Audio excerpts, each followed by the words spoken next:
Brock and I are... Ladysmith, what the fuck? Someone left their baby. Big baby. Go, Team Venture!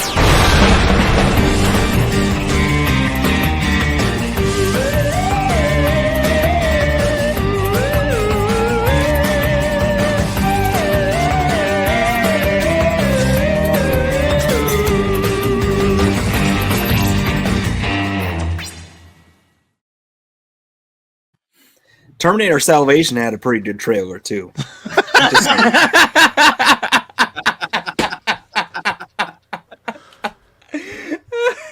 So hi. So ignore that. We are Welcome to never Binge beating Buddies. that opening. Never beating it. Guess what we were talking about before we God. started recording? Eat It Harvey is the show we're on today with your host as always, Brian Dressel. With me as always is Matt Zombie Dog. Let me scroll down this list because I didn't have it scrolled down far enough. Oh wow. Shit. Does anybody remember where I left off last week? Was it Frank Bullitt? See all this time about talking about how we need to hurry up, and you're not even prepared. I was mostly prepared. I just forgot to scroll down. So we're going to start at 14. So we have Matt Zombie Dog. No, because I remember that was Joel. Didn't remember that one. Now I remember where I'm at. Axel Foley Dykes.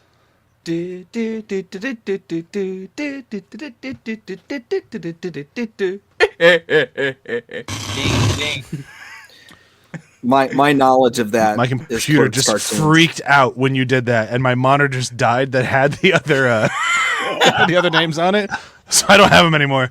Like it just completely just it died. Beautiful. did I kill a Oh, monitor? it's back. What I like is now we're on video, everyone gets to see that sort of reaction you did there. All right, so we also have Joel Marge Gunderson to win. You've already done that one. Oh, I did? Yeah, Yeah. that I one's did. definitely been there. Hold on, Popeye Doyle. There we go, Popeye Doyle. There we go, Popeye We've Doyle. done that to win. one. We did that one too. We've 'cause definitely I remember, done that one. I remember specifically nobody made a spinach joke, and I was very disappointed. Bud White do it? Bud White. No, I All don't right, think we Bud did White one. do it. There we go. Yeah, so Bud White. There we go. Bud White. Who's Bud White? LA Yeah, Bud Confidential. White. Yeah. Russell Crowe, right? Yep. Yep, there you go. Yep. I I mean, we got definitely did nothing. Axel Foley before, and we just nobody sang the song. That's fine. That's fine because we also have Ryan Billy Costigan Lutens. Oh, shoot. Who is that? Departed. Departed, yeah. Leonardo. There you go. I'm 3 for 3 on like. I was gonna try- movie cops. It took me a minute. Come on. You like movie cops? Did you not know this? I've known this about you since we became friends. Like, I mean, I have 2 of them like on the wall behind me. I know. Yeah, you like movie cops. If you don't get all of these, I'm going to be very surprised. Like, if I had to say Virgil Tibbs to you, which will come up next week again. I know Virgil. Oh yeah, I know that one. In the Heat of the Night. Yep. Yeah. Sidney Poitier. Yeah, Matt- even as Matt an backs actor, the blue. I black. No. I back the fake blue. There we go. There's a thin like when blue I talked to line, Matt. It's like when I talk to my kid about guns. He's like, "You like guns?" I'm like, "No, I do not like guns at all. I like guns in movies where they can be make believe and fun." That's where my line is. But speaking of a movie with a lot of guns and make believe and fun, we're talking Die Hard 3. With a vengeance. Die Hard with a Vengeance. That's it. Yeah. I just looked at my notes. I'm like, that's not helpful. And with a Vengeance, there it is. I've seen this before. I know what I'm doing. Yeah.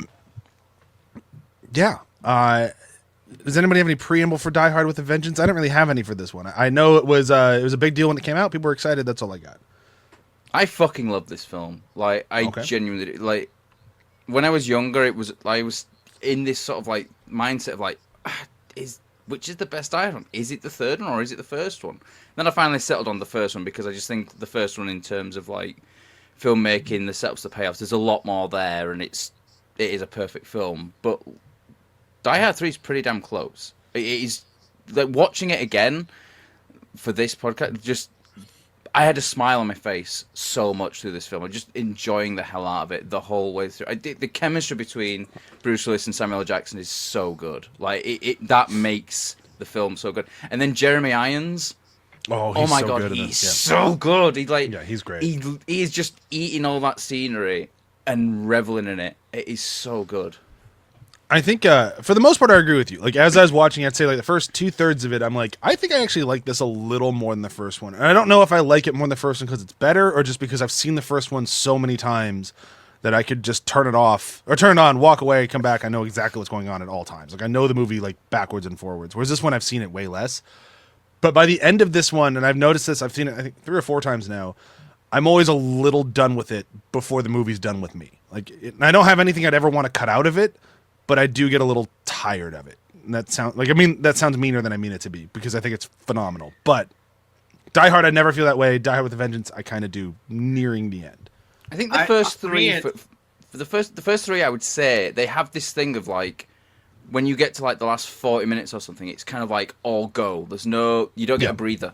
From the minute that like McClane's pulled the glass out of his feet and like he has the fight with Carl in the first one. Yep. It's all go. From the minute he shoots the blanks at the dude in the airport, it's all go. From the minute where, they're in the aqueduct, I would say in this one, it's kind of all go from that point in because you've got the car chase shootout, then you've got the ship, and then on the ship, and then it's the explosion, then you've got a little bit of a breather in between that and the big finale, but for the most part, it is just kind of like go all the way to the end. So I can kind of see where like you could feel a bit exhausted by the end of it, just like because there's just so much happening, and it's all this big action. I agree with both of you, and here's where I see both points. For me, I love this movie. I it's definitely one of those ones where you have to flip a coin between 1 and 3, but I definitely feel what Brian's feeling because the end just kind of feels like it just kind of happens. There's no real payoff. It's just the way that I like the way that they find out where Simon is with the whole, he suffers from migraines and, he's had a migraine all day and they find it with the Advil bottle or whatever it is. But I just feel like the demise of Simon is so quick. In the other movies, we have this nice little face off between the two. And I think because he's in a helicopter and all that stuff, it just kind of takes away from what we have gotten in the first 2 movies, but it's still a decent ending. So there's my take. It was a reshoot though. There was an original ending where it was a bit more of like a face-off between the two. Yeah. It's not very good though. Like they basically play Russian they play Russian roulette with like a rocket launcher. It's not very good. While sitting at a table, they took the sights off and they spin it. Yeah, like seriously, look it up. It's really fucking stupid because like a full blown just spinning in. Spinning it around and it's like No, I'm sold. I want that ending. Get this shit out of here. Like I'm so much more into that. It's really weird because like it doesn't matter which end the rocket's pointing at. You're both dying because there's the back force. So the original ending is weird. Yeah. Joel, where'd you land on this? You haven't watched any of these before this, right? Yeah, correct. Yeah. It's fine. I think your mistake, guys, is comparing this to 1 when you should be comparing it to 2. Sure. Comparably to 2, it's a great movie. I mean, it's still a good movie, but this should have been the direct sequel to 1. And it escalates things in this movie in a way that makes more sense to what Die Hard 1 is, whereas Die Hard 2 was just, let's make these people stuck in a bigger place. And this just opens it up to the playground in New York. And it opens things up in a way where it gives the side characters more space to breathe and be agent and doing their own things. I don't have a problem with most of the characters. I think most of the characters are a lot more interesting in this movie comparably. They don't try to hamstring these characters from the first movie in a way that doesn't make sense. It all feels very natural and makes a lot more sense. And you still get a good feeling for the police in that case, and the scale of what a police force in New York City would be like. So I think it all makes sense to me. Look at you, off of Joel. what Joel's going off of what Joel was talking about as well, with like the comparison between 2 and 3. There are two types of sequels, right? There's the type of sequel where you just basically you redo the same one, just a little bit bigger. So you don't really change much. It's just you do the first film again on a grander scale, and then there's the other type where you take the characters from the first film and you transplant them into a different story, and the ones that they do the different story are always better. And that's what 3 does. 3 takes the character and puts them into a different story. Because, like, this idea of, it's no longer just, like, a single location. It's not like a building or, like, a bigger building. It's, like, they're all over the city. And, this sort of, like, the payphone games that they're playing at the beginning, it's something, like, really different that, like, I don't think we'd really seen anything like that before as well. Like, the idea... I think maybe Dirty Harry did it, actually.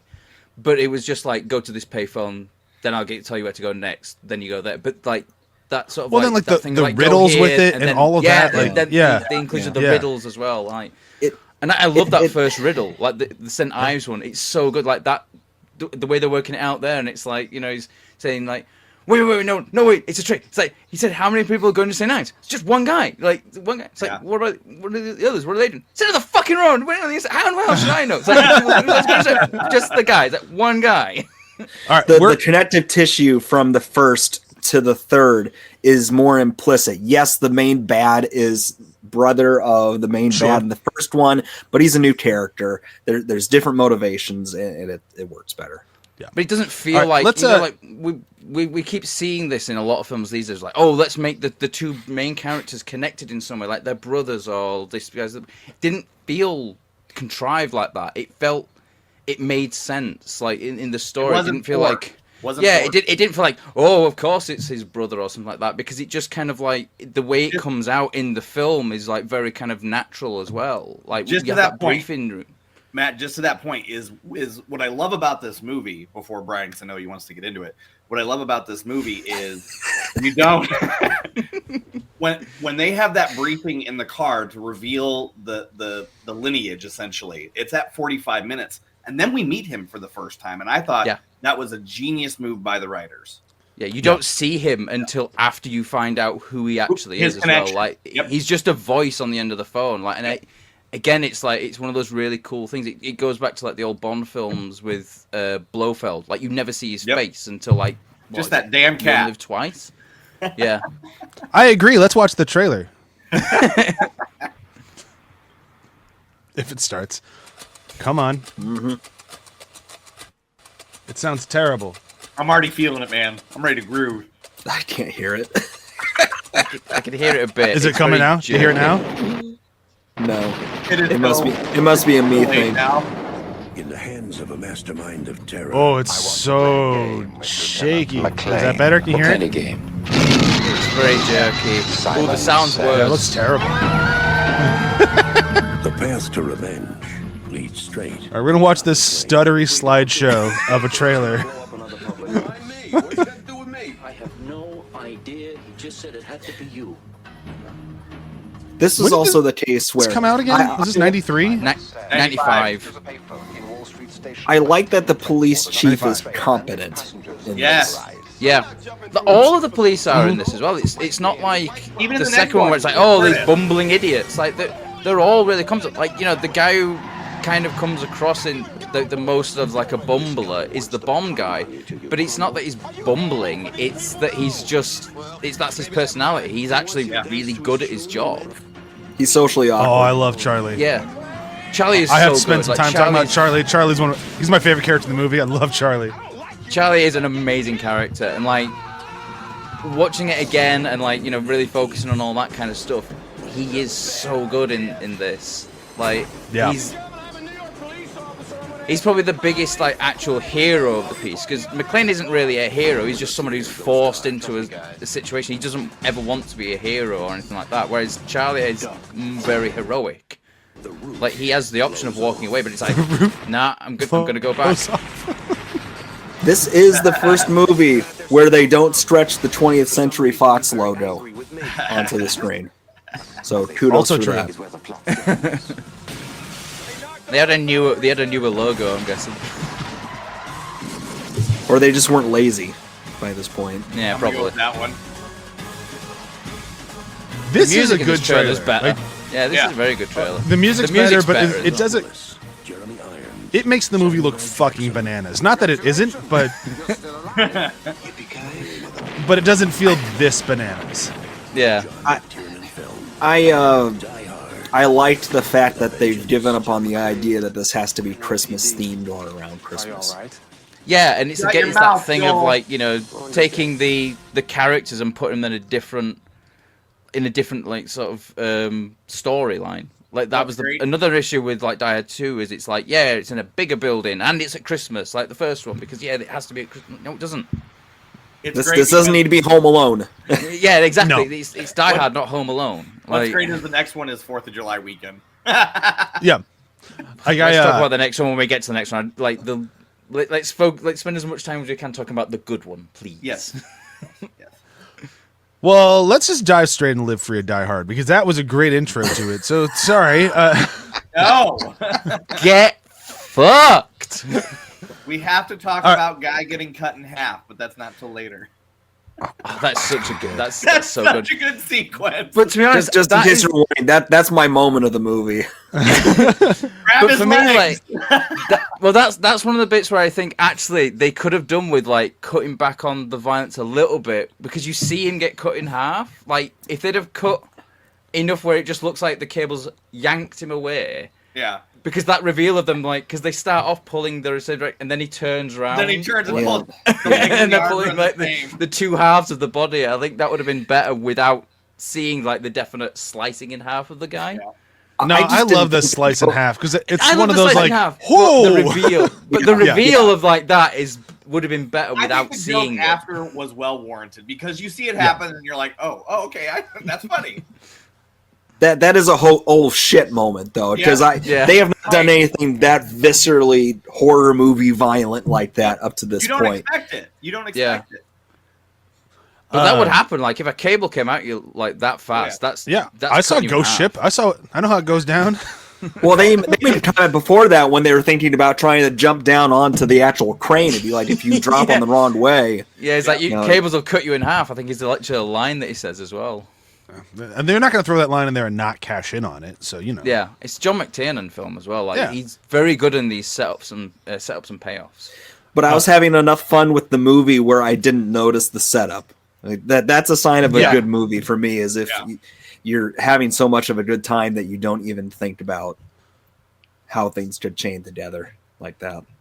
That's why I think John McClane's really good at the setup and payoffs elements of it because it feels like an innocuous moment every time, but it is always like setting something up. Like we go back to the first Die Hard film, like all the setups that are in there, they are just like innocuous moments. But then later on, you're like, oh shit, that was big. Like so that's why he had that earlier on because of this, and it's yeah.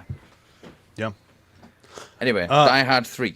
Yeah, let's kind of we're gonna move through it a little bit. We're kind of jumping all over the place, and I have a feeling that's gonna continue because it's a fun movie, and when it's fun, we like jumping in like, oh, you remember that part? I do remember that part. So we'll do the best we can to things that you could hit on. The opening sequence, I think, is the best opening sequence of any Die Hard film. Oh yeah, it wastes no time. Like we're in it immediately. The song that it plays, you're setting up that it's summer. You're setting up that it's hot as well. Like, and that's like a recurring thing. Like, they keep talking about how hot it is and all that sort of stuff. But then it's just like cuts and like shots of people just going about their day, and then all of a sudden, boom, big explosion. And like that the explosion lifting the vehicle up over it. It looks spectacular. It makes the terrorism aspect that much more plausible in the film because it just happens. And this is in the wake of World Trade Center. They even mentioned World Trade Center in this movie. So that's the time. Because that was that 93? I think 93. 92 was it when the car bombing right World Trade Center. Yeah. So it's one of those things where it just kind of happens. You're like, oh god, we're hitting the ground running, and it's straight up. Like you don't get any characters, so you don't see any characters die. It's just the casualties, and so it really lays on that element. Like this is not going to be your average, and we don't see the main villain for 45 minutes. You hear from him, whereas in the other movie, you've got William Sadler doing naked yoga. Tai Chi. And ballless naked yoga Tai Chi. So I think that just like Matt said, this is one of the better openings of a Die Hard movie. It's honestly one of the better openings of an action movie. Like this, it's just a very solid opening. Gets you into the movie. Like it's one of those. This is a very grabbing thing. You know the tone. You don't know any of the characters, but you know you're in from right from the jump, and I like it. And then it sets up the chaos of the police department as well, because like you go from the quiet, like just that deathly quiet of the explosion, the aftermath, and then boom, you're into the NYPD where it's just chaos of it would be because a bomb's just gone off and like everyone's trying to figure out what the hell's going on. There's phones ringing all over the place, and then you're into the police chief getting the phone call from Simon, and it just everything goes quiet. Like the chaos is still happening, but it's like this kind of focus on the phone call, and I think it's really, really cool the way they do that. They dial the background noise down to the point where it's like this is important. Like pay attention to what's going on here. Yeah, it's not something they consistently do through the movie, and I don't think they needed to by any stretch. But the beginning of the first act of this movie is very, very into its reveals, and like with the police thing, the police office, and then when we get to John and they reveal, oh, here's John. We're going to reveal that he's not doing well, that he's split up with Holly and all that happened, and then even up until the plan that Simon has of him wearing his sign in Harlem, you don't see what it is at all until Samuel L. Jackson sees what it is. So you get it from his point of view, and that is just so well done. And then by the time you see it, you're like, oh, he's dead. He's giving me the shortest Die Hard ever. Talk about a wow moment. It's the reaction as well, because there's that sweet old lady walking, like you see her looking at it, just this look on her face, and like you can see that he's like, and then his reaction, wanted to slap the shit out of him. Yeah, like, but you can see the uncomfortableness in McClane as well. Oh, he hates it. Yeah, and like what I love about this film is like the subtlety in the makeup on McClane, because like he is at this point he's basically alcoholic. He's hungover at this point. Yeah. If you look at his eyes, the eyes are just like they are so like bloodshot and like drained. Like he looks hungover, and I think it's really kind of subtle because they don't like do like any like big sort of close-ups on it, but it's kind of there, and he always kind of looks tired, especially in the first act. There's just something about it.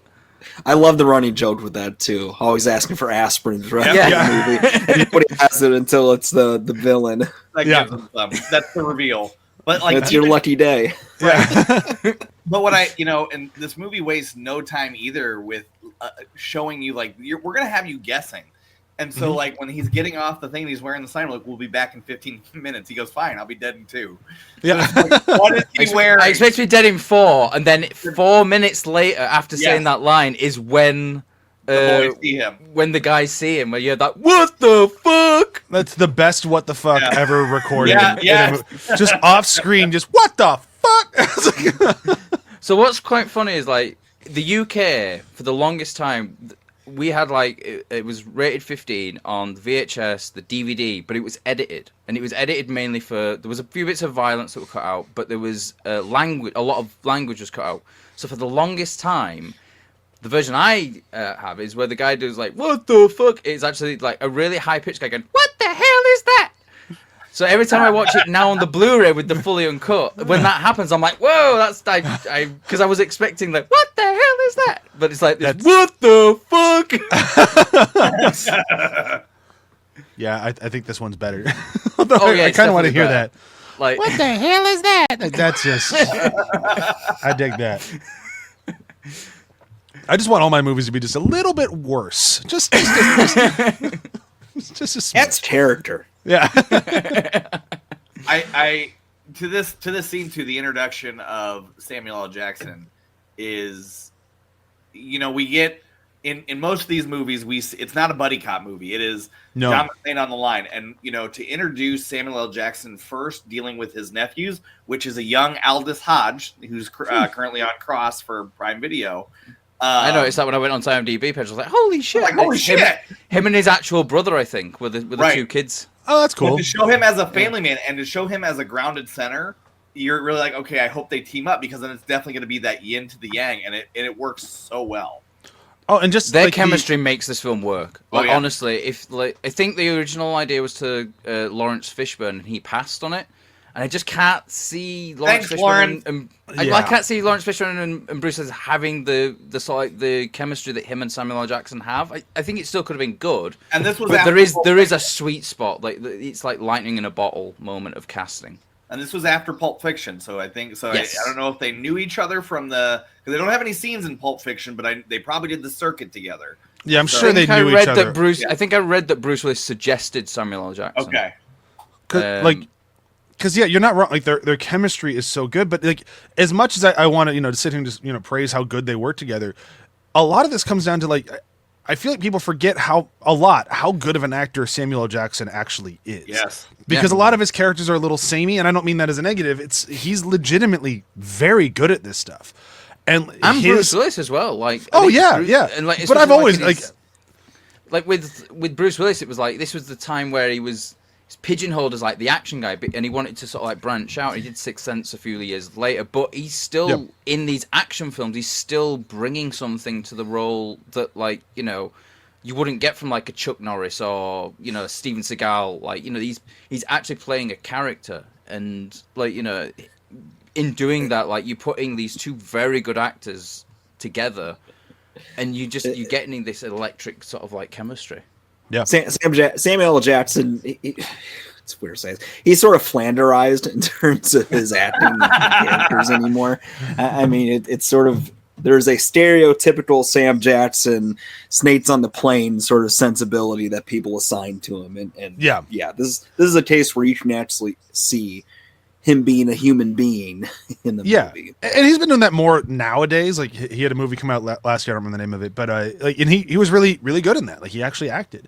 But like the scene for me, his first interaction with McClane, the dialogue is really good, but just the delivery is so good. I won't say the whole line because it has a very, very horrible word in that I'm not going to say. Yeah. But it's just the like where it says, "You like," what it says, like something like, "Good morning, sir." Wish? You got a death wish? No. It's the when he first goes up to me, he says, "Good morning." It's like, "You feeling all right?" Not to be too personal, but a man standing in the middle of the street with a sign that says "I hate," he's either got some personal issues, or not all his dogs are barking. And it just keeps going. Like the whole I know what I'm doing. Even God doesn't know what you're doing. Oh, like I was laughing so hard when they get in that cabin and they're driving through the park. Just the dialogue that just keeps coming, and he's like, "Are you aiming for these people?" No. Well, maybe that mime. But all of that, just the movie. My note right after this scene with the sign and everything was this movie is shockingly better than 2. So Joel was right in the conversation earlier. We're comparing to the wrong movie. But the chase, if you will, of the first I need to get to X phone where they're going through New York traffic as fast as they could, that's one of my favorite sequences in the entire movie because it's a chase, but it's also not a chase. Like New York is just being New York. It's and a they have chase to figure against out a way through. time. Yeah. Which is like unbeatable. Like he says, 90 blocks in 30 minutes. And it's like it might as well be double that. Like it's impossible, and then the constant like back and forth with I was a cab driver. This will be the fastest way, and he's like, I'm going this way. I don't care. Like, you're going to the park. You need let's go all the way around the park. No, I do not. I'm going through it. It's well, I love that is like the line is like I said the fastest way south is usually 11 time, but we seem to be heading east. It's the idea that they're not in danger of somebody else; they're in danger of themselves while trying to race towards the goal. Yeah, it's a nice mix-up. Yeah, and what I love is like the how impossible that challenge is leads into that revelation later of like no, he wanted the bomb to go off here. Why? Yeah. What is here? Yep. And then it's so good. It's another one of those cases of like there's a setup being done here, but you really don't see the setup because it is just like it's a huge action scene. Like when it's a testament to the writing. Yeah, the screenplay is really good. Much better. It flows much better than even the first 2, I think. Yeah, because well, it's all organic. Everything happens for a reason. And everything happens for a reason in the first film as well. The second one's a hell of a lot more contrived. Like, right. you know, because with the first one, you've got a lot of these setups and payoffs. Everything's getting set up. Like you were saying, like in the first one, there's so many setups.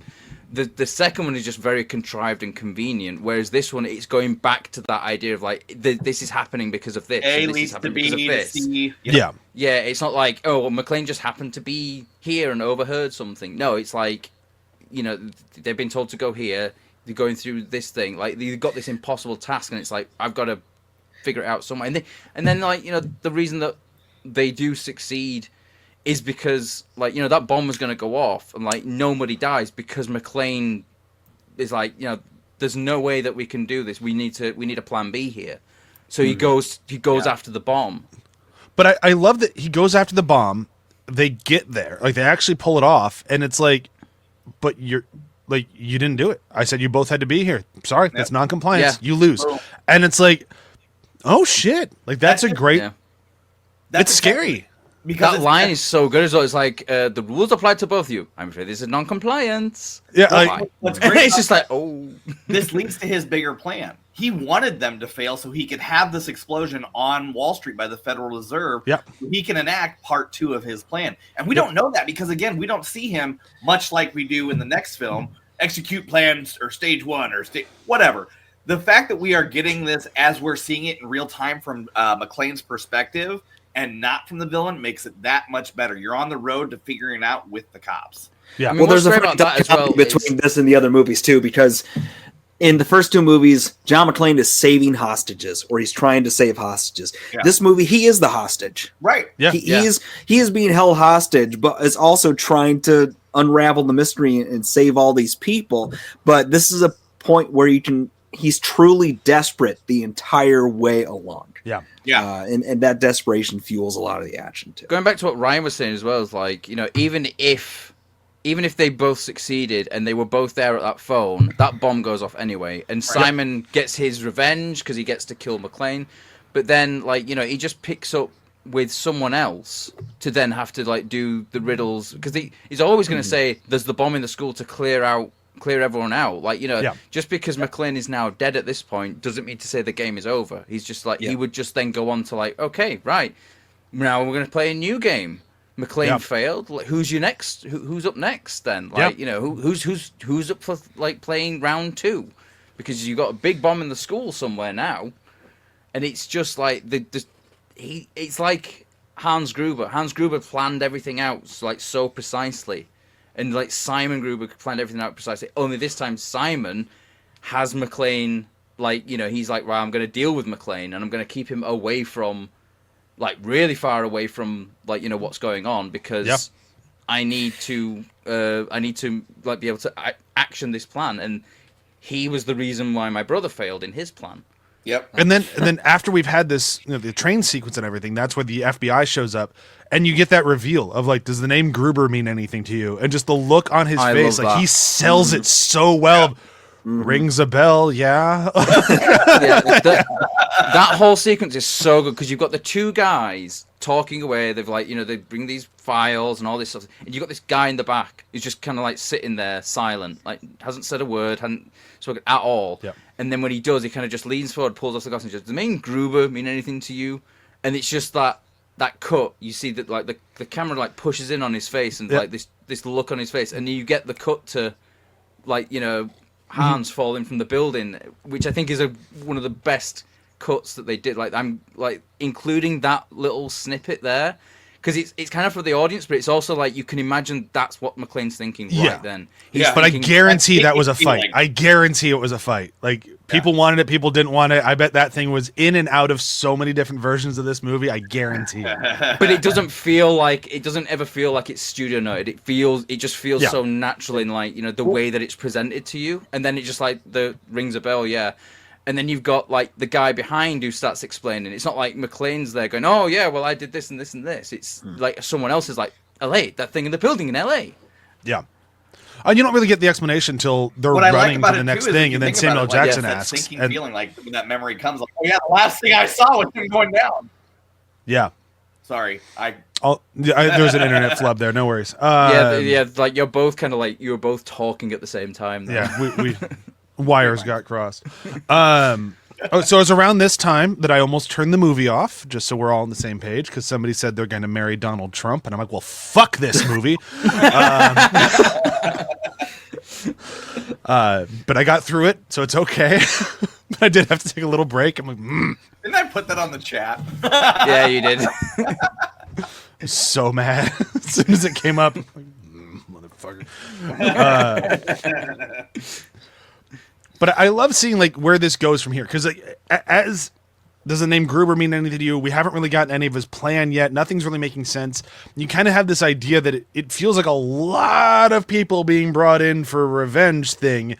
And as it starts going, you're like, oh no, there's a whole plan. Like the revenge was just the candy that he got to eat. Like, oh, I get to do this as well as rob a whole bunch of money. And like, well, that's what he says like later in the film as well. There is that sort of that little throwaway line where Samuel Jackson's like, none of this had anything to do with rent. So what the hell is this had to do with like McClane? Why is this? What's he doing here? It's like life has its little bonuses, and it's just like I love that line, just like the little.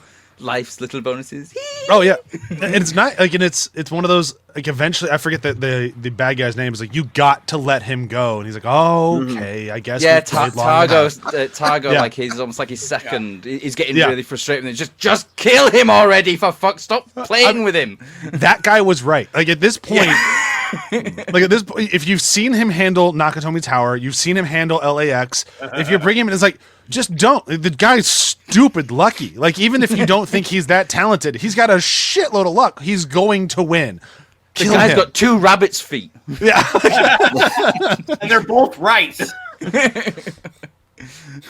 So as things go on, I need to bring up the fact that now Jeremy Irons pops the coat off, and it is tank top time, and we have the roaring gun show between McClane and Irons, and dude, Jeremy Irons is ripped.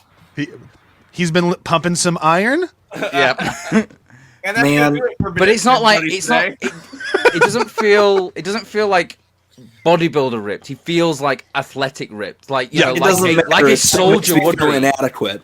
Yeah, it still makes me feel inadequate. Definitely. Yeah, like you don't. There's a reason I wear long sleeves. I'm not Jeremy Irons. I mean, I wear long sleeves just so you guys don't feel jealous. You know, it's like that you're not that. No comment. Hey, you've not seen me naked. Thank God for small miracles.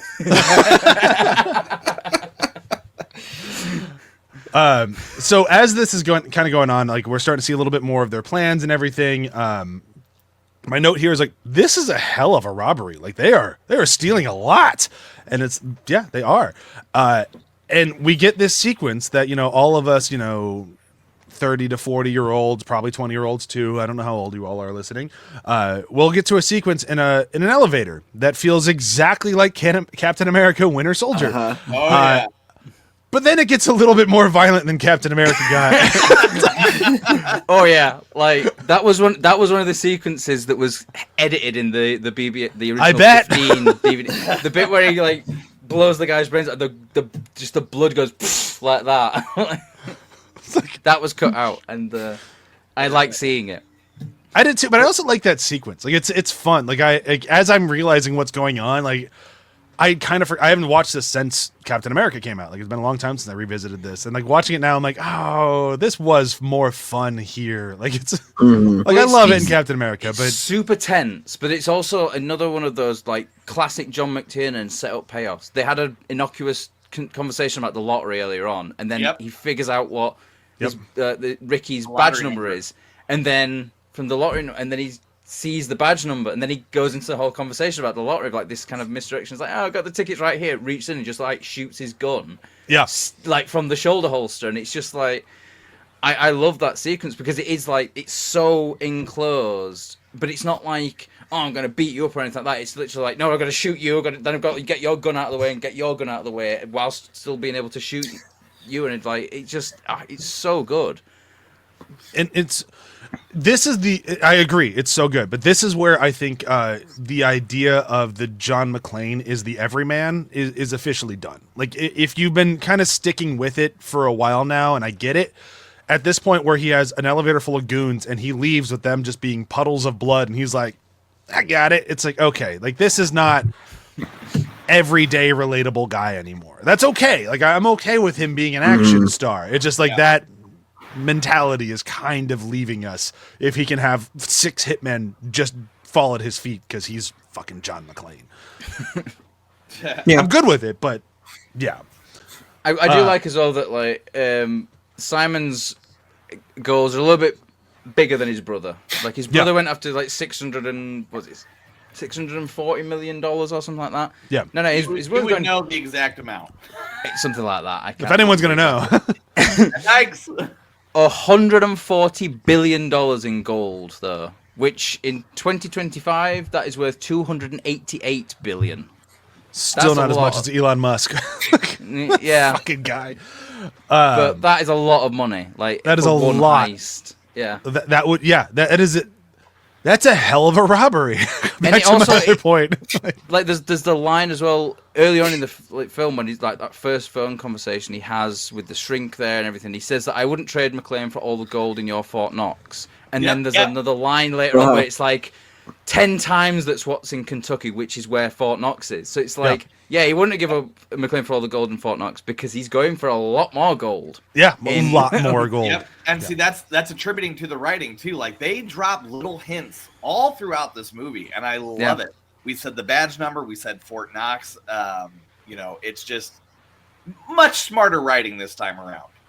And did you guys catch, somewhat off topic, but also in this time in the movie, how eerily close this was to predicting Hillary Clinton's presidency? Like, eerily close. Who the hell do you think you are, Hillary Clinton? She's been 42nd president. No, she'd be the 43rd president. It's like she was very nearly the 45th. Like this was like so close. Like, and actually, if you count her first time against Obama, she was very nearly the 44th. Like it was right there. Not in Hillary's cards. Well. Yeah. So I think at this point we've missed the bomb at the fountain. Like going we kind of skipped over that. I'm kind of okay with it. I want to talk a little bit more. I do like it though. It's like don't open it. Like, I gotta open it, and then he opens it up, and immediately you just say, "I am a bomb. You have just armed me." I told you not to open it. That was pretty good. But I just want to spend just one beat talking Charlie. Like I said, we talk about him later because this is like with the bombs in the schools and everything like that, and we have that moment. I shared it to all of the guys in the chat here. I'm going to bring it up here. That guy who did like the Wolfie's Just Fine, who did the Friday the 13th Part 5 song I was obsessed with, has also done a song for this movie all about Charlie called I'm Staying with the Bomb. It's a beautiful song. But it's like, it legitimately, like, just like Friday the 13th Part 5, it makes me like the movie a little bit more. Because everything he comes up with in that song is legit for Charlie. Like, Charlie is this character who has, you can tell he has a backstory. You can tell he legitimately wants to help these kids. And he's, out of everyone in the movie, I would say probably the biggest hero. He has a moment to save himself, and he's like, there's still kids in the building. I'm staying with the bomb. Yeah.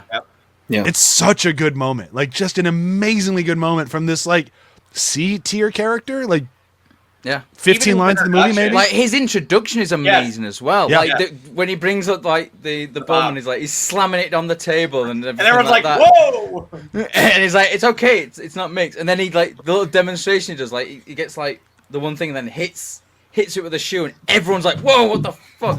And then he's like, but then mix them. That's how John saves Zeus later. Yeah. So I mean, it's another setup. Yeah. Again, it's a setup, but it doesn't feel like a setup because it's giving you information about the bomb as well. Like, and when he throws it and everybody freaks out, like, the best thing about everyone freaking out at that moment is that you can tell just by the reactions, this is not the first time he's done something. And judging by what he says, like I said, very cool stuff, and the big grin on his face as well. So, if you've ever worked with any engineers, they are brilliant people with the social understanding of a brick. And that's how I see him. It's like he's a brilliant guy. He doesn't really understand how he comes off to other people. But when in the clutch moment, he's very purpose driven, right? And that's the beauty of the payoff at the school. And I especially liked he doesn't get punished for it. Yeah, I appreciate that. They didn't. I mean, him. he does get gooed pretty hard, but other than that, Syrup? pancake syrup.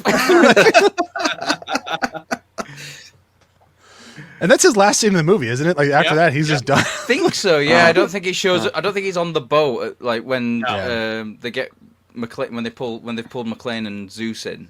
Yeah, it's kind of too bad. Like I really like Charlie, but he's probably showering all that pancake So syrup.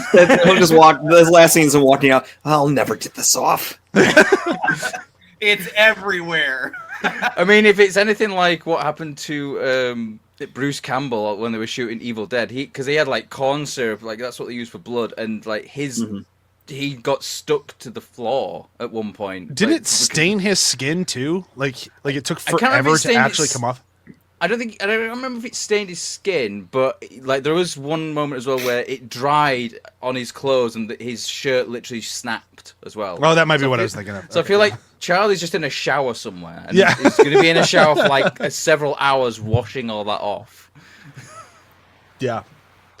All right, let's get kind of closer and closer to the end of this thing. I think we're about where the dude gets cut in half now, right? Yep.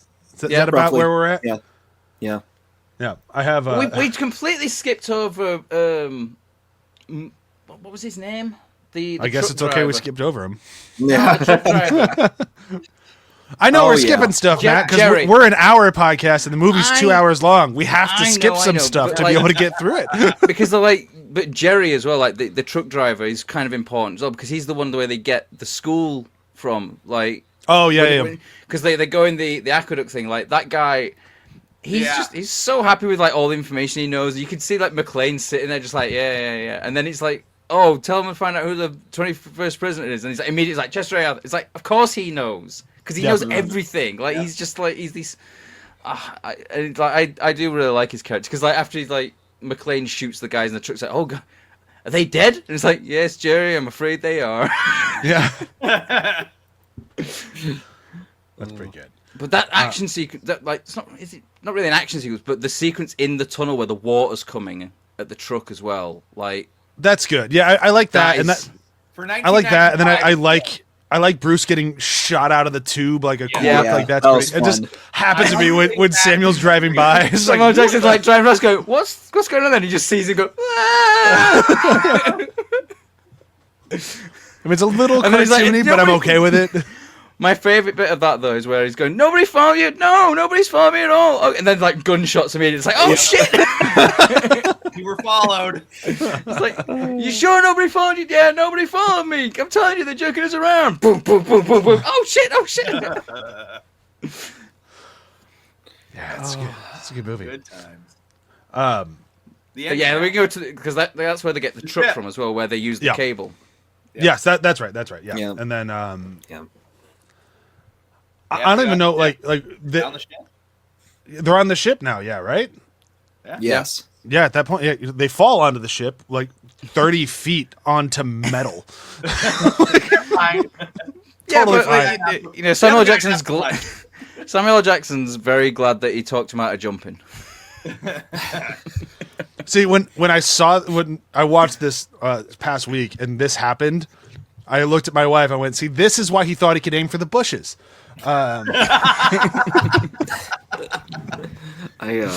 I do appreciate Sam Jackson did put some more effort into looking strained and like struggling coming from that than John McClane did. But, Sure. But again, a nice piece of writing. Like later on, because of the cable, John McClane's gonna have a. He's got the splinter for the cable. Splinter. Yeah. So. Oh yeah, so that's how you. Yep. Yeah, that's good. The end of this movie flies by in such like a kind of a blur for me that it's tough for me to kind of like grab like what does. happens when.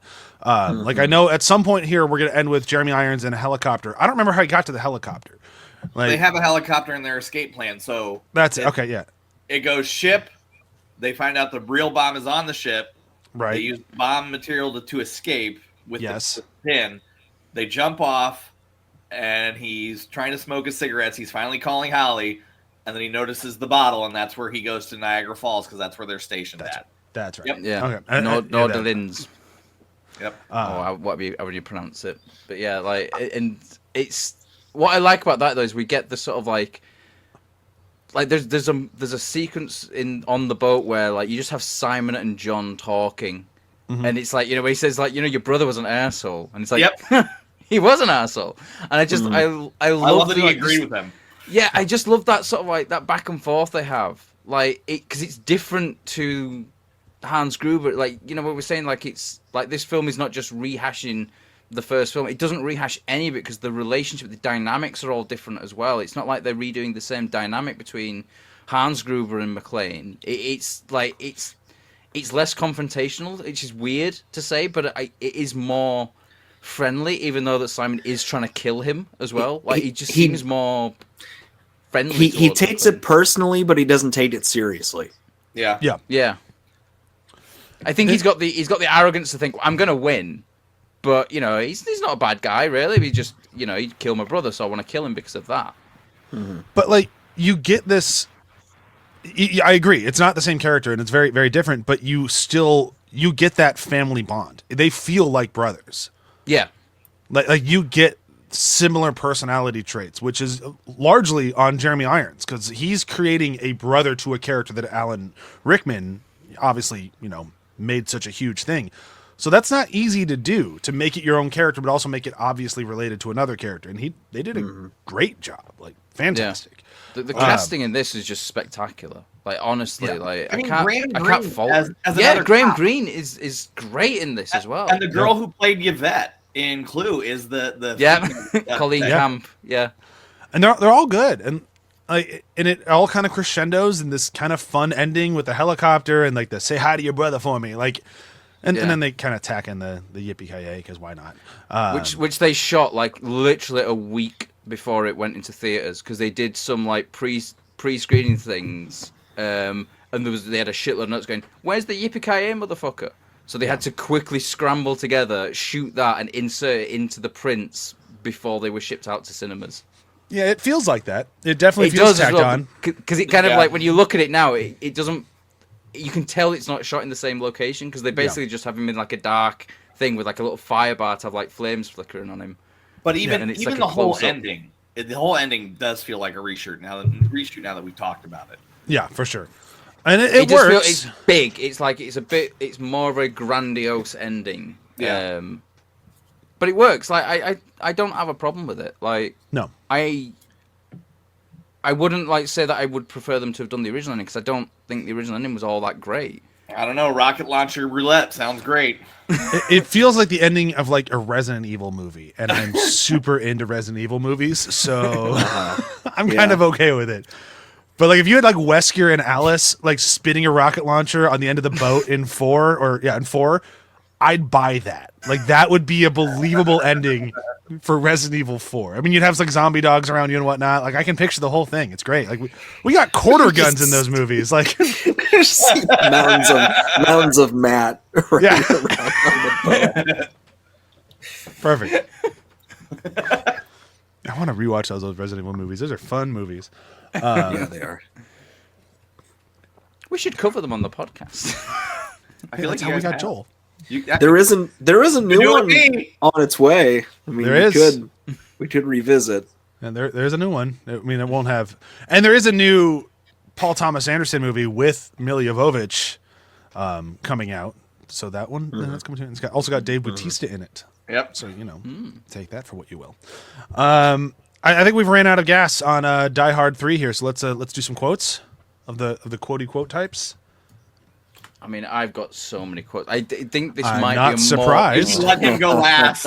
Well, the line, like the dialogue in this film is, I think it might be more quotable lines in this one than in the first one. I agree. To be honest, like there is so many great quotes in this. Yeah, no, I don't disagree. So I'd say I'm comfortable saying everyone gets 2. We can do kind of like how we do like the rap. So we start with 1, go around, and come back like when we did like Good Place. So I'll go first. You can come back around to me, and we'll go in the circle of the square. So that makes sense. So it'll be me, Matt, Ryan, Joel, Ryan, Matt, me. There we go. I can't believe I actually got that all out correctly. So since I get 2 quotes, I'm going to go with my first one being, who's going to help us? Nobody. So we got to help ourselves. And who don't we want helping us? white people. That's right.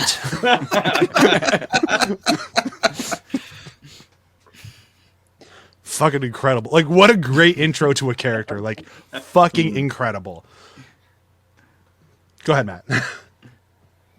Didn't I hear you say you didn't even like your brother? There's a difference, between not liking one's brother and not caring when some dumb Irish fatfoot drops me out of a window. That's a good one. That is a good one. All right, go ahead, Ryan. Okay. You know how to pick this lock? Is this some black shit again? Hey, stop with that racial shit. Are you a fucking locksmith or not?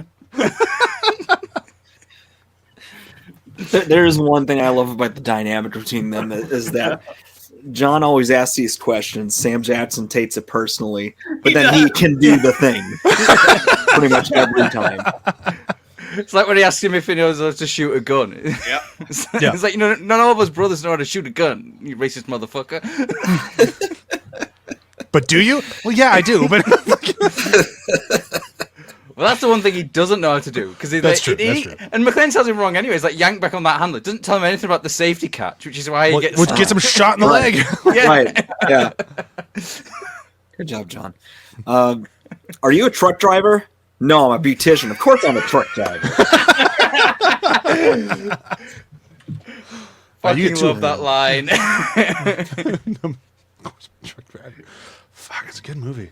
All right, Joel, what's your second one? Okay. Hey, who's the 21st president? Go fuck yourself. He'll feel better when he lets in the back seat. Oh shit, that was my gold bar. Oh, that was good. They're not going to let you take that. All right, My Ryan. turn. They're at the phone. Excuse me, sir, but I'm expecting a call. I need that phone. The business guy goes, why don't you use the other phone? Sir, please. I need to use that phone. Hey, listen, bro. I was here first. Bro, get away from the goddamn phone. I do enjoy he holds up the cord The from bro- the the other broken phone. wire. Yeah. Oh, that's a good one. There's so many to choose from. I'm Yeah, gonna have I to know. go with the Charlie one though. 'Cause there's a Simon line that I like, but I like it just for like the way that he delivers it. But the Charlie one is just great. Two liquids. Now either one by itself waxes shoe onto the liquid. You got nothing. But mix them, swirls the little paperclip behind, turns around Ricky, like gestures for Ricky to move, and he throws the paperclip.